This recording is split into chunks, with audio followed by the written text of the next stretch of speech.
Bonjour. Alors, je vous ai dit que je ne parlerai pas du RGPD, par contre, il vient de fêter ses 5 ans. Ce qui est certain, c'est que la réglementation que je vais vous présenter juste après s'inspire assez fortement de la logique de cette réglementation sur les données personnelles. Par contre, tout à l'heure, enfin tout le long de mon propos, je ne vais parler que de data et pas de données à caractère personnel, quelles que soient les données, avec peut-être quand même un focus sur les données générées, c'est-à-dire générées à partir d'objets de machines intelligentes et connectées. Alors, oui. Alors, je suis avocat spécialisé en droit des données. J'accompagne les entreprises dans leur transformation digitale et la sécurisation des business models autour de la valorisation des données, de l'IoT. Donc, je travaille beaucoup avec le monde de l'industrie et de la santé. Et mon but n'est pas d'empêcher de faire, mais de bien faire. Voilà. Je vous en prie. Donc, le RGPD a été ce catalyseur du changement. Il a fait ses preuves et on va se transposer au monde de l'industrie justement pour transposer certains principes comme le droit d'accès aux données. Donc là, on va parler des données générées, encore une fois, ou encore le droit à la portabilité des données, ce qui va entraîner évidemment des contraintes techniques, notamment d'interopérabilité pour les fabricants d'objets connectés. Alors, quand je vous ai dit que l'Union européenne était assez active, voire proactive sur cette réglementation de données, vous avez certainement déjà entendu parler de l'IA Act, donc la réglementation sur l'IA, puisqu'il y a une validation qui est en cours et qui attend du règlement européen pour ce mois-ci, le mois de juin, avec une entrée en application probablement en 2024. Je vais y ajouter 3 autres règlements européens, toujours. Le tout nouveau, le petit dernier, c'est le Cyber Solidarity Act. Donc là, c'est vraiment une sorte de stock géant au niveau de l'Union européenne avec une coopération transfrontalière des États membres afin d'anticiper, de monitorer et d'anticiper surtout des cyberattaques massives qui pourraient toucher l'Union européenne. Alors là, on aurait évidemment un bénéfice pour toutes les entreprises qui bénéficieraient, au-delà des mesures de sécurité qu'elles-mêmes mettent en place, d'une surveillance au niveau européen, en partant du principe que l'Union fait la force. Donc là, c'est plutôt la partie, on va dire, monitoring et logiciel à grande échelle. Le Cyber Resilient Security Act, alors lui va se concentrer sur la définition de référentiels de cybersécurité. Aujourd'hui, vous savez bien que la cybersécurité, c'est un peu à la discrétion des entreprises en fonction des budgets, des positions de la direction générale. À part les OIV qui, eux, sont sous la coupe de l'ANSSI avec des recommandations et des référentiels déjà bien précis, on a quand même une assez grande latitude aujourd'hui pour définir un niveau de sécurité qu'on estime être suffisant par rapport aux risques encourus par son organisation. Avec ce nouveau règlement, on va associer, en fait c'est un règlement qui va anticiper les risques. Donc, la gestion de risque, je pense que tout le monde partage, tout le monde sait ce que c'est. La réglementation, je dirais, devient intelligente puisqu'elle va intégrer cette notion de risque dans sa philosophie, dans sa façon d'être et dans sa façon de dire les règles. Donc en fait, si je résume, plus le risque est grand pour l'organisation, plus le niveau de sécurité évidemment doit être élevé. On a déjà cette logique de la gestion de risque dans le règlement IA d'intelligence artificielle, puisqu'en fonction de la nature de l'intelligence artificielle et de l'impact que ça peut avoir sur les libertés des individus, on va avoir des référentiels de plus en plus élevés. Donc il y aura une classification des objets connectés. Donc ça c'est vraiment nouveau. Si votre entreprise, votre organisation conçoit des produits connectés, des firmware intégrés dans des produits connectés, que ça soit, quel que soit le secteur, industriel, agricole, de la santé, et j'en passe, il y en a plein d'autres, de l'éducation, alors il faudra s'attendre à avoir des guidelines, des lignes directrices qui vont vous aider à définir ce niveau de sécurité. On va voir tout à l'heure que finalement ça va être là aussi plus sécurisant pour vous également si vous êtes décideur au sein de votre organisation, puisque au lieu d'avancer à tâtons et toujours avec la question de se dire est-ce que ça serait suffisant si on était contrôlé par l'ANSSI ou s'il y avait cyberattaque et on devait justifier d'un référentiel de sécurité, là au moins vous avez des lignes directrices et la gestion de risque que vous auriez faite préalablement devrait suffire à vous couvrir puisque le risque zéro n'existe pas évidemment. Excusez-moi, question. Oui. Qui se charge de déployer cette guideline et de piloter au sein de l'entreprise quel organisme va gérer la partie audit, contrôle. Au sein des entreprises, vous voulez dire? Alors justement, là, c'est vrai qu'on va parler de New Skills, parce que je pense qu'il va y avoir peut-être aussi plus de travail collaboratif. Un peu une réponse de Normand, mais je pense que ce ne sera pas sur les épaules d'une personne, par exemple d'un RSSI, d'un DSI, ou d'un responsable conformité, puisque la conformité, ça veut tout dire et rien dire, c'est très large comme notion. Évidemment, il y aura un référentiel juridique, puisque les textes sont des textes juridiques. Ensuite, il y aura l'ENISA, qui est un organisme européen sur la cybersécurité, qui lui va éditer les référentiels. Donc il y aura une documentation téléchargeable. Je pense que l'ANSSI va être le relais au niveau français. Et ensuite, je pense sincèrement en termes organisationnels qu'il faudra une organisation de la gouvernance de la donnée, tout simplement. Enfin, tout simplement, c'est ambitieux, hein, le terme est très ambitieux. Et je pense qu'on y est, ça y est, on est face à l'obligation pour n'importe quelle organisation de définir une gouvernance pour les data qu'elle détient, tout simplement pour là aussi limiter les risques associés.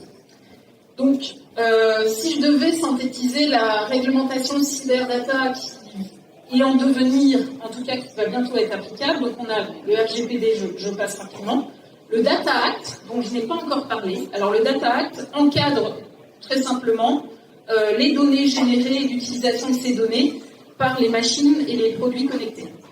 Donc ça va obliger à davantage de transparence. Je prends l'exemple d'un photocopieur. Aujourd'hui, j'imprime à mon bureau, je n'ai pas forcément accès à toutes les données. En revanche, le service après-vente de la marque de mon copieur a accès à toutes les données générées. Avec cette réglementation data, il y aurait une obligation de partager les données de manière gratuite. Ça, c'est un point très important, parce que si on n'est pas organisé, ça implique des coûts.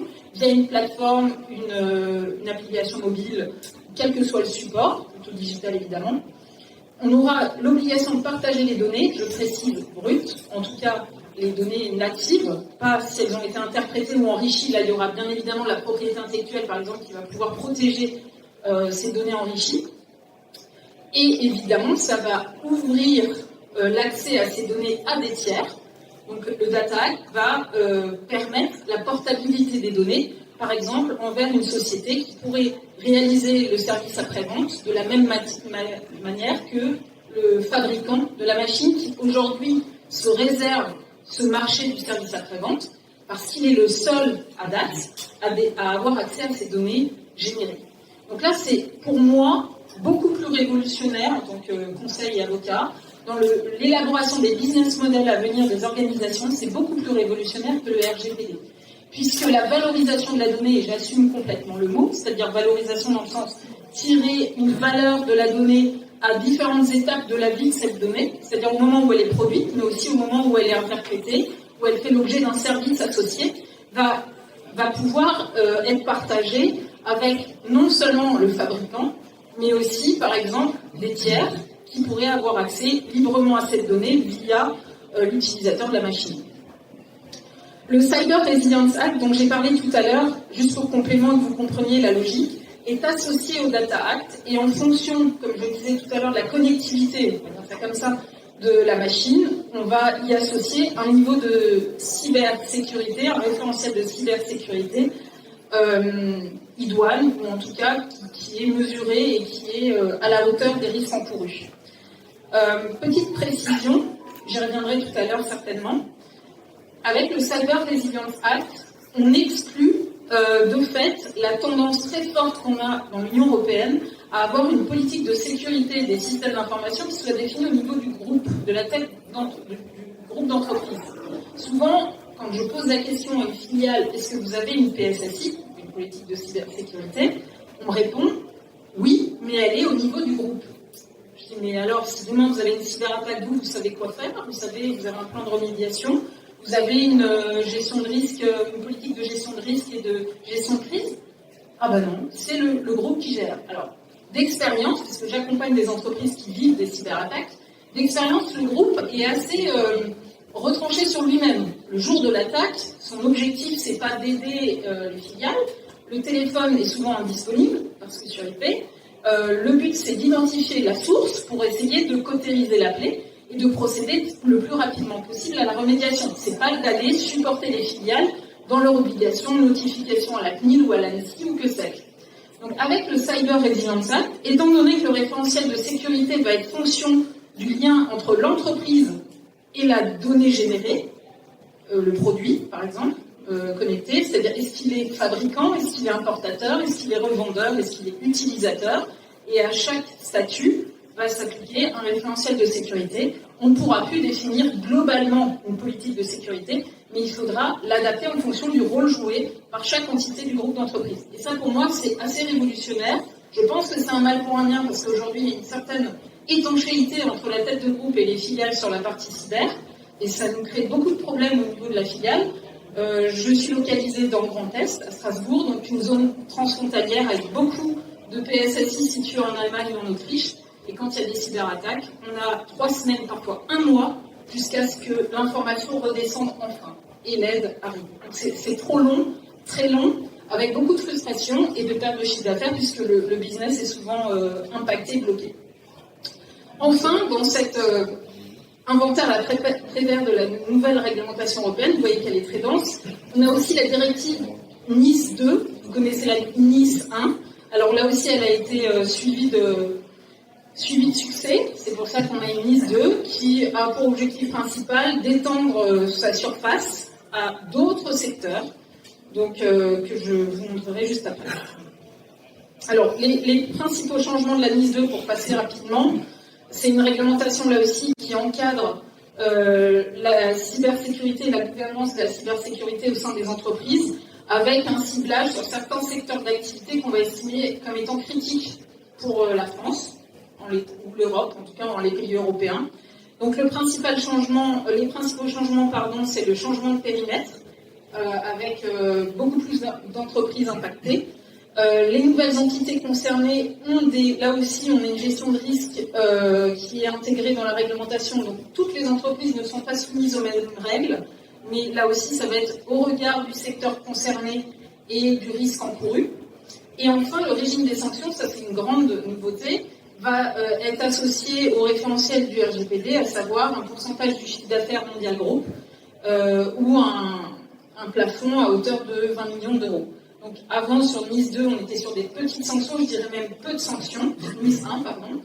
Mais là aussi, pour obliger les entreprises à se mettre en conformité, il y a un pouvoir de sanction qui est beaucoup plus marqué, beaucoup plus fort, avec, je pense, plus de contrôle. Alors, comme vous le voyez, la NIS 1, c'est le schéma de gauche, se limiter à 7 secteurs. À ces 7 secteurs ont été ajoutés les 8 autres qui sont situés à votre droite. Et là aussi, on va retrouver des points stratégiques avec, par exemple, le système des eaux, bien sûr les entreprises de services numériques, tout ce qui est télécom et espace, les services postaux et d'expédition, la logistique. En fait, tous ces secteurs-là sont soumis à des règles qu'elles doivent connaître. Donc là aussi, il faut se renseigner, se documenter. La question qui a été posée tout à l'heure est une question pertinente parce que souvent, on ne sait pas vers qui se diriger. C'est pour ça que je dis qu'il vaut mieux travailler en groupe de travail et en mode collaboratif parce que chacun y va de sa compétence, que ce soit du juridique, du technique, de l'organisationnel et bien sûr une compétence en gestion de risque. Alors, on va retrouver de toute façon une obligation renforcée en matière de coopération et un renforcement également de la question de la gestion du risque cyber où on a une obligation de mettre à jour par exemple des contrats, de mettre en place des plans de reprise d'activité ou de continuité d'activité. Là aussi, je le disais en introduction, c'est souvent laissé à la discrétion des organisations. On va avoir un référentiel, je dirais, socle de base que l'ensemble des organisations soumises à la directive NIS 2 vont devoir suivre. En revanche, il y a moins de questions à se poser et une problématique que vous rencontrez peut-être, c'est en termes de budget et de financement de la cybersécurité. C'est moins à la discrétion d'un dirigeant avec des budgets. Là, on est obligé de faire. Ça oblige à suivre des lignes directrices qui sont prédéfinies. Alors, le Data Act, sur lequel je vais un peu plus donner des exemples concrets, parce que, comme je vous le disais tout à l'heure, le business model des entreprises va être impacté, de toute façon, puisqu'on va avoir cette obligation de transparence par rapport à la donnée générée.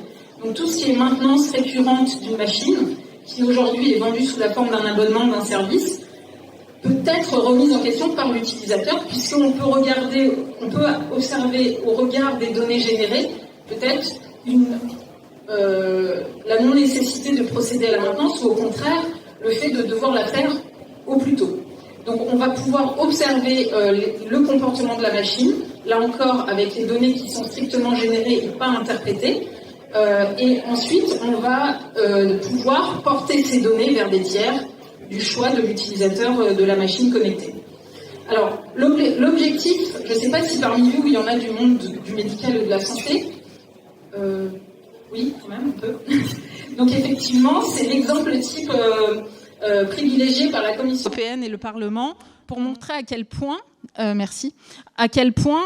partage des données peut entraîner des gains substantiels. Alors évidemment pour la santé et la sécurité des personnes, mais également en termes économiques, avec des valorisations qui datent du mois d'avril 2023, plusieurs milliards d'euros, avec la valeur du marché de la data de santé, sous réserve bien sûr qu'elle soit bien encadrée. Donc l'objectif de l'Union européenne n'est pas d'empêcher les entreprises de valoriser les données, bien au contraire.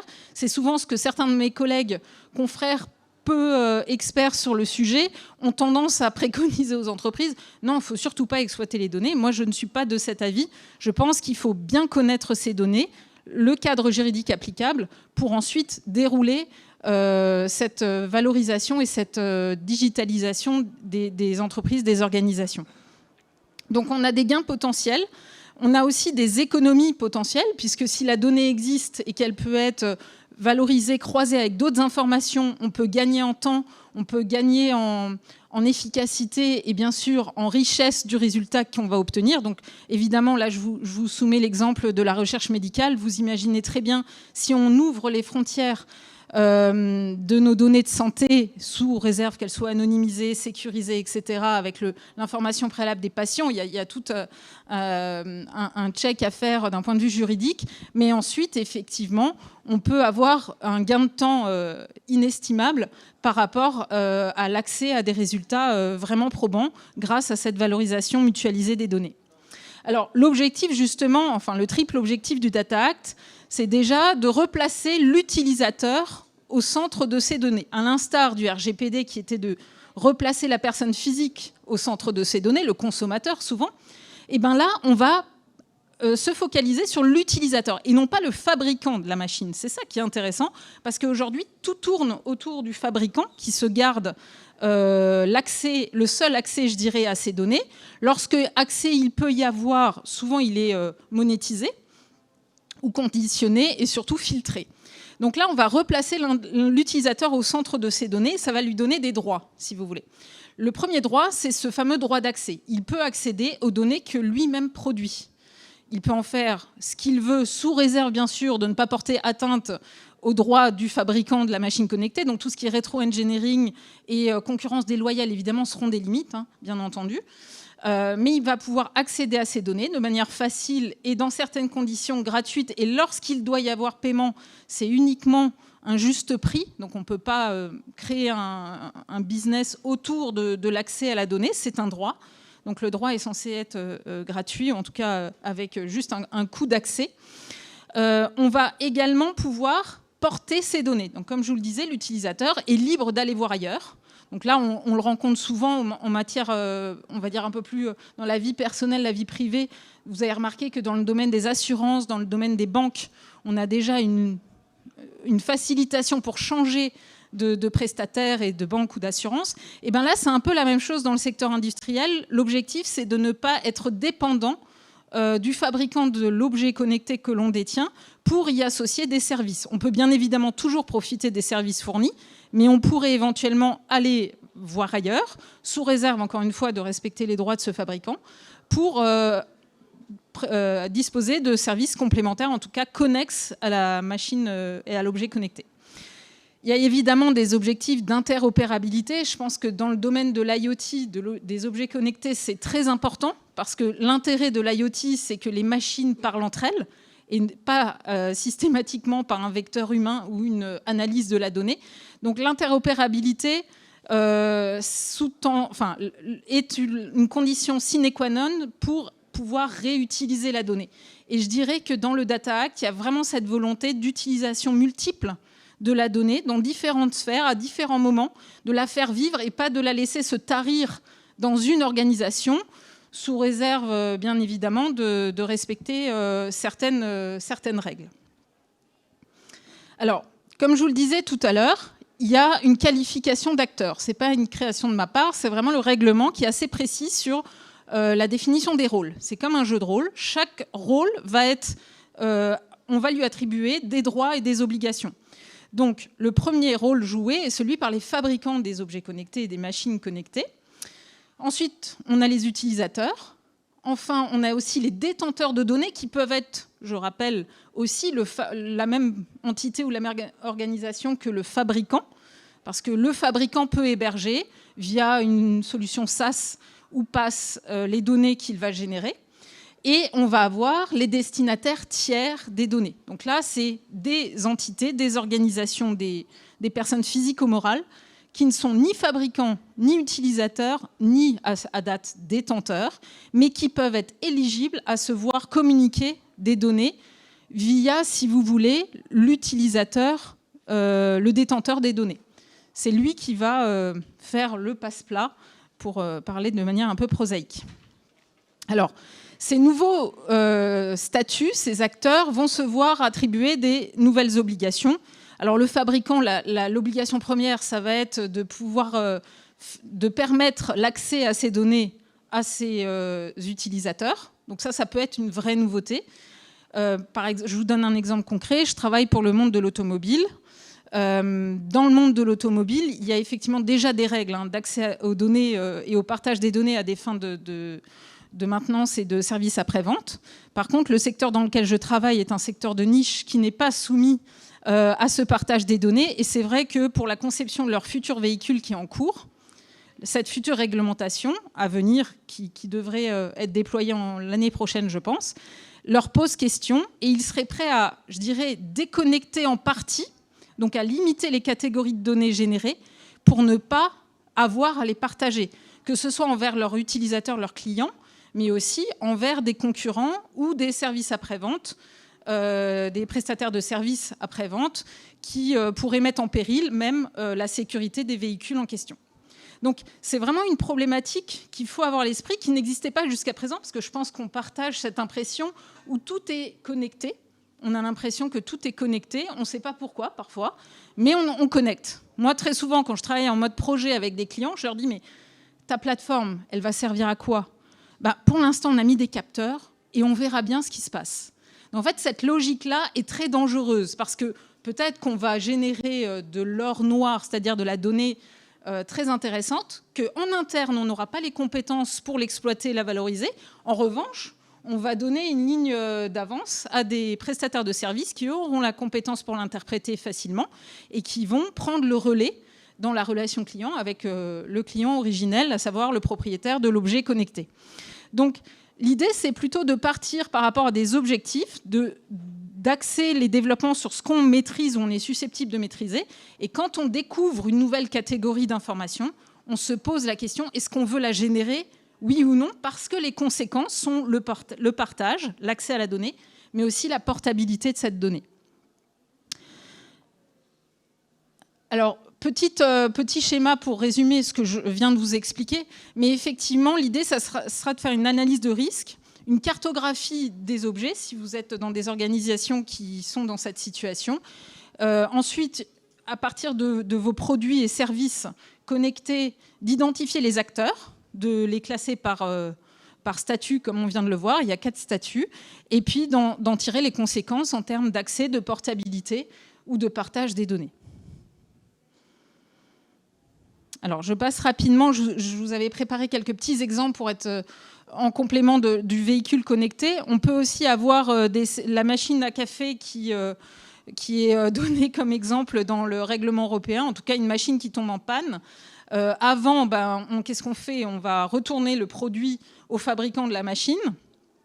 Demain, on pourra très bien voir un prestataire de service qui est, je dirais, multimarque et qui va pouvoir, pour un coût moindre et certainement un accès facilité en termes de proximité géographique, réparer la machine parce qu'il pourra demander l'accès aux données de cette machine qui a peut-être un firmware intégré qui permet d'aider à la maintenance de cette machine.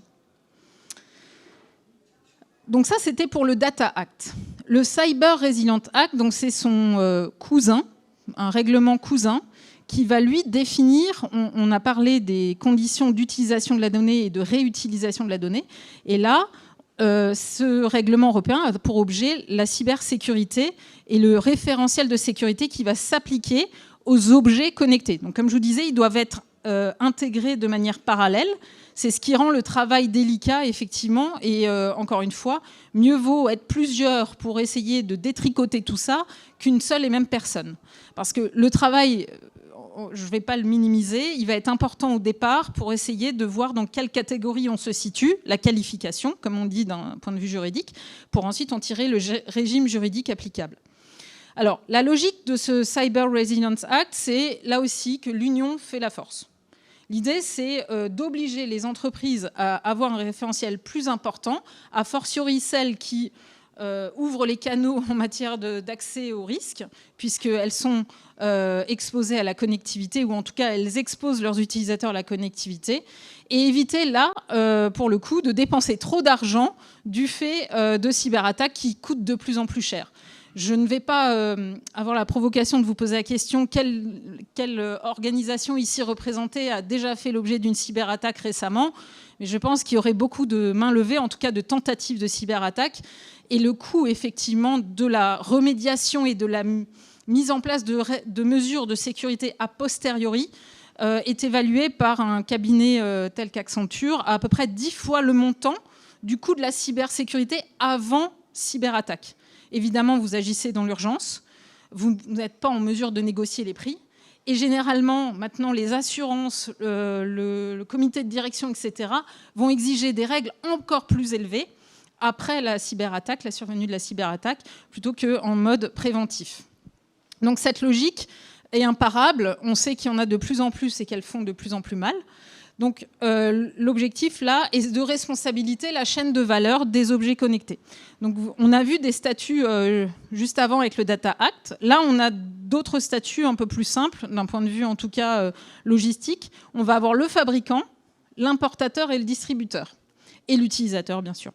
Donc le fabricant, lui, comme il conçoit le produit, évidemment il doit appliquer ce qu'on appelle le privacy by design et security by design. Donc il doit intégrer dès la conception de son produit un référentiel de sécurité suffisant. Comme je disais en introduction, jusqu'à présent, c'était en fonction d'une étude de cas préalable avec pas forcément de ligne directrice qui pouvait l'aider. Là, le point positif, c'est qu'en fonction de la classification de son produit ou de son service, il va avoir des règles de base à appliquer en matière de cybersécurité pour avoir le droit d'être distribué sur le territoire européen. C'est très important parce que le fabricant est souvent localisé en dehors de l'Union européenne. Donc souvent, vous utilisez des sous-traitants qui sont, pour ne pas faire d'amalgame, mais souvent en Asie. Et en Asie, la cybersécurité, c'est pas trop leur truc, et la réglementation de la cybersécurité, encore moins. Or là, on va avoir une problématique d'import de ces machines et de ces produits. Donc l'objectif est très clair de la Commission européenne, c'est d'être compétitif grâce aux réglementaires. Autrement dit, de protéger les concepteurs européens et d'appliquer les mêmes règles aux importateurs de produits qui seraient fabriqués en dehors de l'Union européenne, mais à destination du marché européen. Et ça, c'est vrai qu'en termes d'IoT, ça a souvent été, moi, mon cheval de bataille, d'essayer d'argumenter face à quelqu'un qui me dit « Oui, mais une caméra connectée qui est importée de Chine, elle n'a pas du tout le même niveau de cybersécurité et elle est vendue 15 fois moins cher. » Donc là, les choses devraient se changer. Alors ça va mettre du temps, parce que c'est vrai qu'en discutant avec des ETI du monde industriel, leur vraie question c'est mais quel va être notre pouvoir de conviction envers ces fabricants pour qu'ils tiennent compte du référentiel de cybersécurité qui nous est imposé pour importer ces produits en Europe. Donc effectivement, ça va prendre un peu de temps. En tout cas, le pari est lancé que de dire on va protéger l'Union européenne non pas sur la partie innovation et sur la partie avance technologique, mais en tout cas sur la partie avance par la régulation et par la confiance finalement des utilisateurs. Donc c'est une approche par les risques avec une implication de l'ensemble de la chaîne de valeur, quelle que soit la localisation géographique. Il y aura en plus une obligation de traçabilité du niveau de cybersécurité pendant une durée qui peut aller jusqu'à 5 ans. Donc, vous savez comme moi que 5 ans en matière de cybersécurité, c'est très très très long parce qu'on est incapable d'anticiper des risques déjà pour la semaine prochaine. Alors pour dans 5 ans, on imagine bien que c'est très long. Donc ça va impliquer un devoir de suivi, de maintenance, j'ai envie de dire, et d'évolution des produits, y compris de la part des sous-traitants, pendant une durée qui peut aller jusqu'à 5 ans. Donc, il y aura une obligation de documentation. Ça va être aussi un changement pour les services informatiques et digitaux des entreprises ou les prestataires, les sociétés informatiques. Il va falloir documenter des choses qui jusqu'à présent étaient faites. On était plutôt dans le faire que dans le dire, ou en tout cas l'écrire. Là, il va falloir documenter quelles ont été les mesures de sécurité. Les contrats, je sais que ce n'est pas toujours les meilleurs amis pour certains d'entre vous. En tout cas, le contrat permettrait de tracer justement ces obligations à la charge de vos sous-traitants. Donc, il faudra aller à la chasse au contrat. Je rappelle qu'un devis signé n'est pas un contrat et que le contrat est fait pour vous protéger, à l'instar des contrats de mariage. Généralement, ça parle plus quand c'est dans la vie personnelle. Mais dans la vie des affaires, l'idée, c'est de se dire quelle était l'histoire au moment où tout se passait bien. Parce que le jour où ça se passera mal, on ne va pas s'asseoir autour d'une table pour discuter et prendre un café. Donc, l'objectif, c'est vraiment d'avoir un contrat. Il peut être informel, ça peut être un mail, ça peut être... en tout cas, une clarification des obligations de chacune des parties. Là aussi, le risque, c'est la cyberattaque, bien entendu, sa révélation. Et lorsque cette cyberattaque se révèle, il faut savoir impacter les responsabilités de chacun. Donc, je vous ai mis un petit schéma récapitulatif pour vous montrer à quel point la Commission européenne est en train justement de définir des classifications, charge aux entreprises de classer leurs produits en fonction d'un niveau de criticité. Et au regard de ce niveau de criticité, il y aura des règles de cybersécurité qui seront édictées. Elles ne sont pas encore aujourd'hui précisées totalement, mais apparaît évidemment le fameux pentest qui va devenir obligatoire de manière récurrente. Donc une analyse d'intrusion régulière, évidemment extérieure. C'est déjà des choses qu'on peut mettre en place pour vérifier la qualité des réalisations de ces prestataires comme un site web ou l'éditeur d'une plateforme. Mais là, ça va devenir obligatoire et quelque chose qui va devoir être contractualisé. Donc c'est vraiment un point important que d'être vigilant sur ce qui va sortir en termes de référentiels techniques. Donc là, ça sera des tableaux avec des règles en fonction d'une classification. C'est vraiment très ressemblant avec les annexes du règlement intelligence artificielle, où là, on a eu des compléments récemment sur l'IA générative pour compléter certaines interrogations européennes. Vous aviez une question ? Oui, et les services, en fait, c'est les produits et les services connexes ou associés. C'est vrai que, en tout cas, à l'origine, il y a toujours une machine, un produit connecté, et ensuite, ils sont associés des services, et évidemment, les prestataires de services seront soumis aux mêmes, enfin, en tout cas, à des règles de sécurité en fonction du niveau de criticité. Le niveau de criticité, il va effectivement tenir compte de deux choses. C'est l'impact pour la vie des gens, et évidemment l'ampleur, en tout cas, du dommage, la réalisation du dommage, notamment pour le fonctionnement d'un pays, de l'Union européenne. Donc on va retrouver ces notions de secteurs clés, comme par exemple pour le domaine de la santé. Donc la logique est toujours la même. On cartographie, on qualifie, et on fait une étude de cas, à savoir quelles sont les obligations, quels sont les droits associés à chaque catégorie d'acteurs qui sont dans votre écosystème, parce qu'effectivement, on va parler des règles applicables à l'ensemble d'un écosystème en matière d'IoT. Oui, je vous écoute. IoT, mais là, je vois dans la liste, on parle d'unité centrale, on parle d'ordinateur, là, est-ce que c'est que de l'IoT ou est-ce que c'est Alors, c'est l'IoT, mais l'IoT, pour fonctionner, il y a évidemment de l'hébergement de données, il y a un système d'information qui est connecté. Donc, en fait, c'est l'ensemble de la chaîne de valeur, de l'écosystème. L'objectif principal, ça va être quand même le fabricant pour qu'il maîtrise, qu'il intègre dans son parcours. En tout cas, un éditeur d'une plateforme, qui permet de collecter des données va lui-même faire appel à des sous-traitants et pouvoir avoir déjà fait le travail d'identifier qui fait quoi, quelles sont les responsabilités et rôles de chacun. On va effectivement avoir souvent des soucis de clarification pour qualifier le type de prestation et le risque associé à ce type de prestation. Si on va jusqu'au par ricochet, c'est-à-dire Alors, l'objectif, c'est qu'effectivement, que tout le numérique... Alors, les effets de bord vont être de moins en moins forts. Plus vous vous situez loin de l'exploitation et de la valorisation des données, vous aurez aussi des règles applicables. Mais effectivement, aujourd'hui, comme j'ai dit en introduction, c'est peut-être le fil rouge, c'est qu'à part les OIV, donc les organisations d'importance vitale, on n'a pas vraiment de référentiel en matière de cybersécurité. C'est au petit bonheur la chance en fonction de la politique définie par l'entreprise. Là, l'objectif, c'est de se faire confiance. Donc, en fait, pour se faire confiance, chaque acteur du numérique va, au regard du rôle qu'il joue dans un écosystème, devoir, entre guillemets, démontrer des mesures organisationnelles et techniques, comme c'est déjà demandé aujourd'hui, mais de manière proportionnée par rapport aux risques engagés. Donc effectivement, les conséquences, comme je disais en introduction, sont énormes. C'est vraiment à documenter, à identifier et puis surtout à explorer des choses qui étaient jusqu'alors méconnues. Alors je vais juste finir sur une petite touche ludique. Alors je n'ai pas réussi à agrandir le visuel, mais si je dois partager le mot de la fin, c'est la gestion de risque. En tout cas, je pense que c'est très important d'anticiper dans chaque organisation qu'est-ce qu'il se passerait si demain on faisait l'objet d'une cyberattaque et d'impliquer les dirigeants et les managers.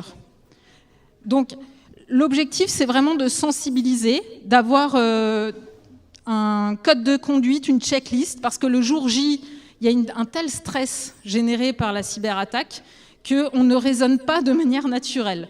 Donc, il faut définir des rôles, un peu un jeu de rôle, et c'est pour ça qu'avec, au sein de mon cabinet, avec certains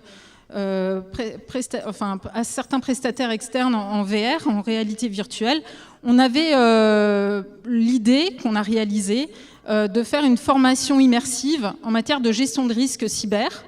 Donc c'est un petit format de 10 minutes qui est destiné plutôt à des dirigeants pour les faire mesurer tout ce qu'il y a à faire lorsque on est face à une cyberattaque.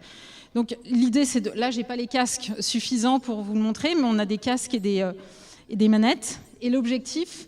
Alors, je sais pas si... Voilà. Je me tais.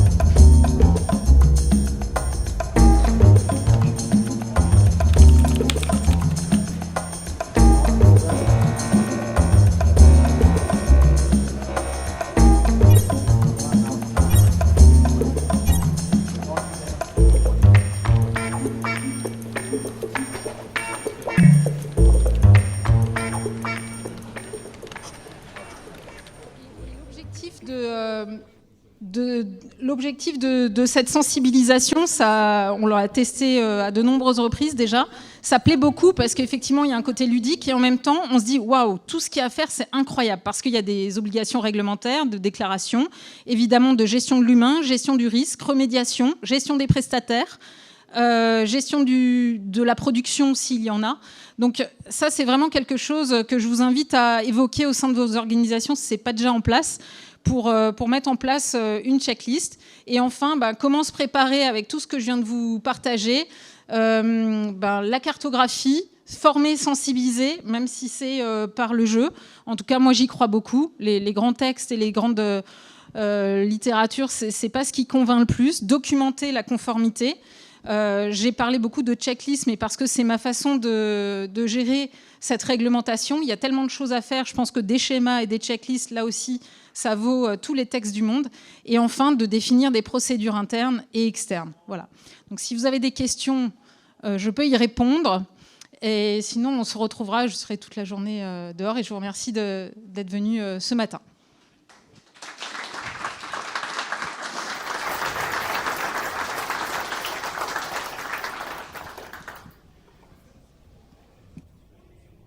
Oui.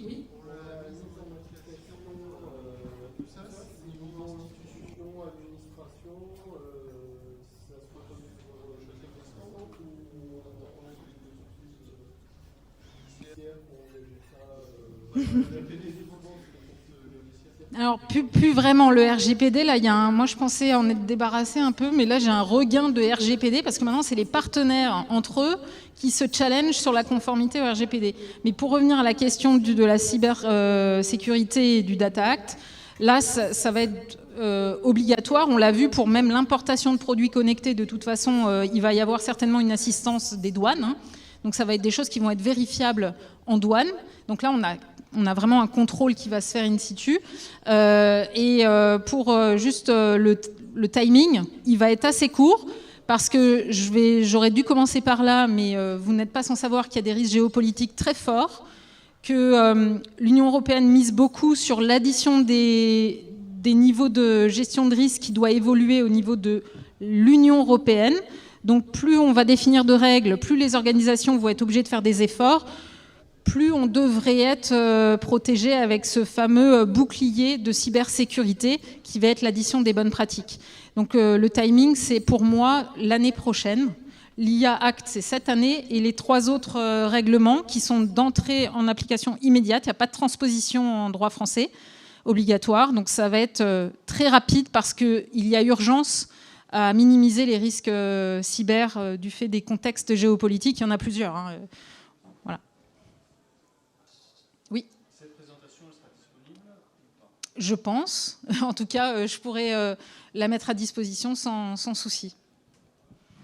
Je pense qu'il faut qu'on libère, c'est ça, la place, parce qu'il y a quelqu'un qui me fait des grands gestes. Donc merci et à votre disposition pour discuter dehors. Merci.